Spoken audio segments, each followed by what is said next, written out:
있습니다. 저는 배정학교 3학년 김민수입니다. 노래 참 좋은 거 아니에요, 그렇죠?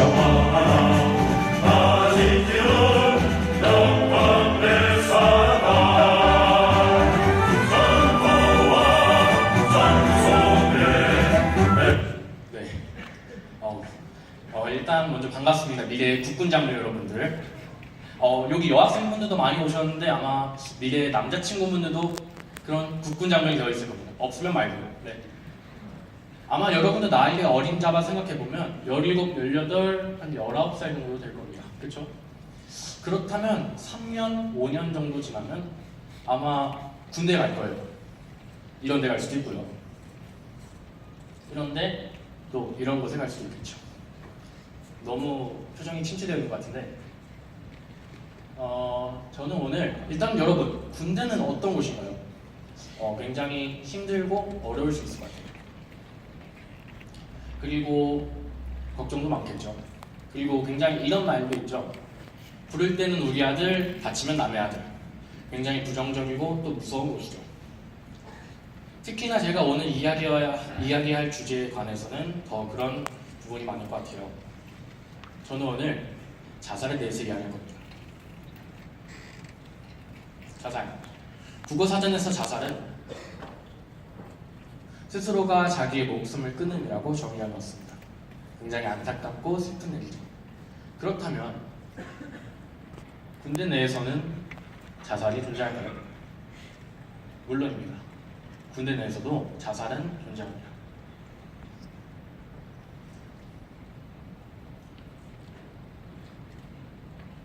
특히나 군대는 군사를 양성하고 교육하기 위한 곳이기 때문에 다량의 군사적 도구나 무기가 많아 더욱더 주의를 요구합니다.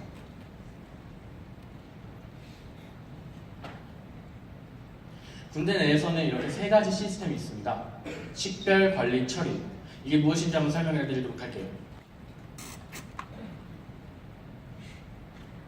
먼저 식별입니다. 식별은 자살 위험 신호를 파악한 경우 자살 우려자를 식별하는 과정입니다. 말 그대로 이 병사는 자살 위험성이 있다, 없다를 판단하는 과정인데요. 그 다음 관리는 그린 캠프나 힐링 캠프 같은 이런 캠프 또는 전문 상담원을 배치하여 자살 위험성에 있는 우려자를 관리하는 겁니다. 마지막으로 처리는 이 병사가 계속 군생을 할 수 있을지 없을지를 판단하고 전역을 시킬지 아니면 계속 치료를 진행할지를 결정하는 단계입니다. 실제로 자살 사건은 많이 줄어들었고 이 국방부의 시스템은 효과를 보여주고 있습니다. 그런데 말이죠. 이 시스템이 문제가 없다면 제가 굳이 이곳에 들고 나올 이유는 없겠죠. 한번 그 문제가 무엇인지 저는 사례를 통해 이야기해 보도록 하겠습니다.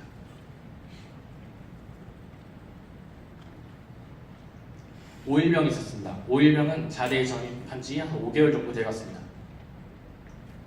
훈련소 시절 5일병은 굉장히 조금 이해력이 부족한 친구여서 손이 많이 가는 친구였어요. 처음에는 전우주 동료들이 잘 도와줬지만 이내 귀찮았는지 점점 멀리 되어졌고 소외되어졌으며 그는 따돌림을 당했습니다.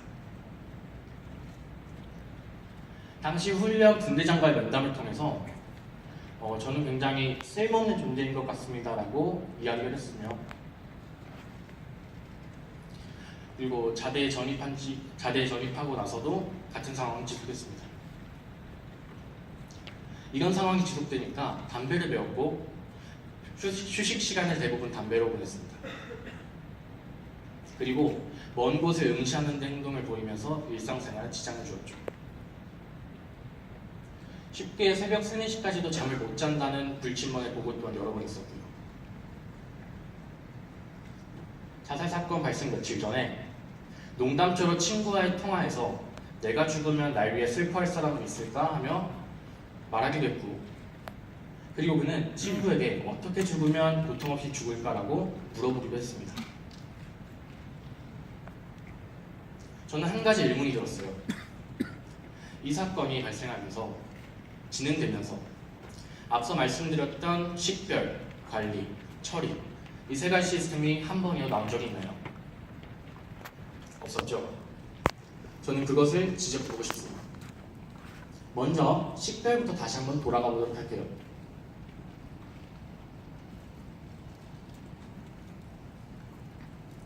자살의 위험이 있다는 신호를 파악한 경우 우려자로 판단하는 과정입니다.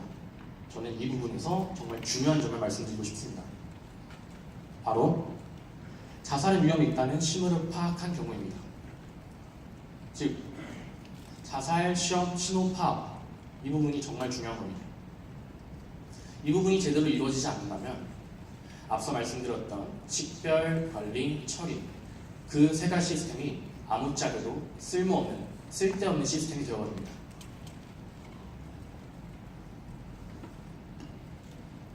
앞서 말씀드렸던 사례를 통해서 우리는 이 세 가지를 알 수 있었습니다. 자살을 결심하는 요인, 우려자 식별 요인, 그리고 막을 수 있었던 기회가 여러 번 있었음을 우리는 알 수 있죠.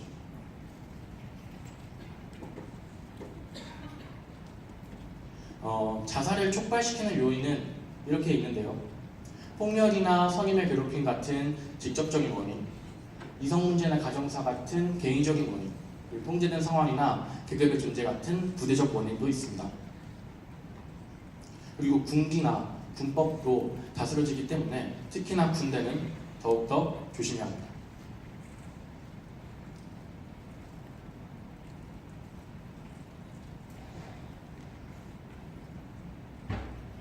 앞서 말씀드렸던 5일병은 평소와는 다른 행동을 했죠. 담배를 매우고 담배를 태웠습니다. 그리고 수면 문제도 있었고요. 자신의 죽음에 대한 언급이나 그 자살하는 방법을 물어보기도 했습니다. 이러한 부분들이 자살 신호입니다. 이 신호를 우리가 잘 파악해야 자살자를 막을 수 있겠죠.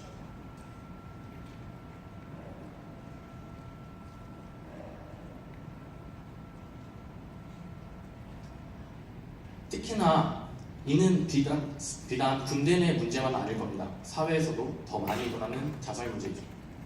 그러나 군대 내에서는 외부와의 소식이 단절되어 있고 통제되어 있기 때문에 더욱더 동료나 또는 친구나 선후배, 가족의 도움이 절실합니다.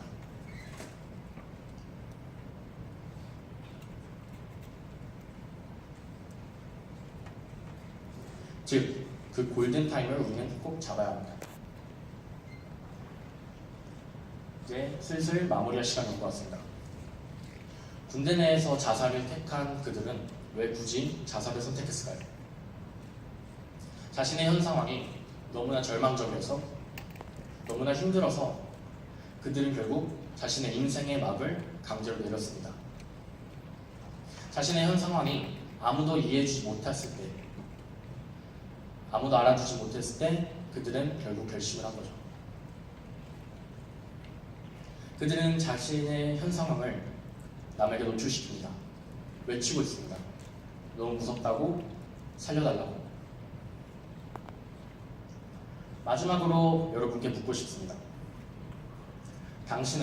만약 당신이 이런 동료가 있다면, 친구가 있다면, 선후배나 가족이 있다면 당신은 넋놓고 가만히 있겠습니까? 아니면 한마디의 말로 사람을 살리는 명의가 되어보시겠습니까? 이상 배주고등학교 3학년 강연자 김민성입니다.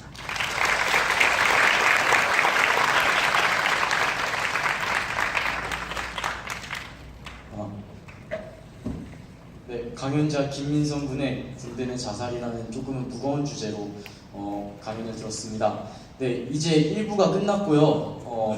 5분 동안의 쉬는 시간이 진행될 예정입니다. 저희가 원래 시작 예정 시간이 1시 25분이었는데 45분으로 20분 딜레이 되면서 있었던 타임테이블에 20분을 추가해 주시면 됩니다. 그래서 지금부터 5분 동안 브레이크 타임이 진행될 예정이고요. 5분 중에서 뒤에 2분 동안은 간단한 이벤트가 있을 예정이니 이 또한 보고 싶으시다면 금방 화장실 다녀오셔서 이 자리 다시 착석해 주시면 되겠습니다. 2부부터 이벤트와 2부부터는 차우진 학생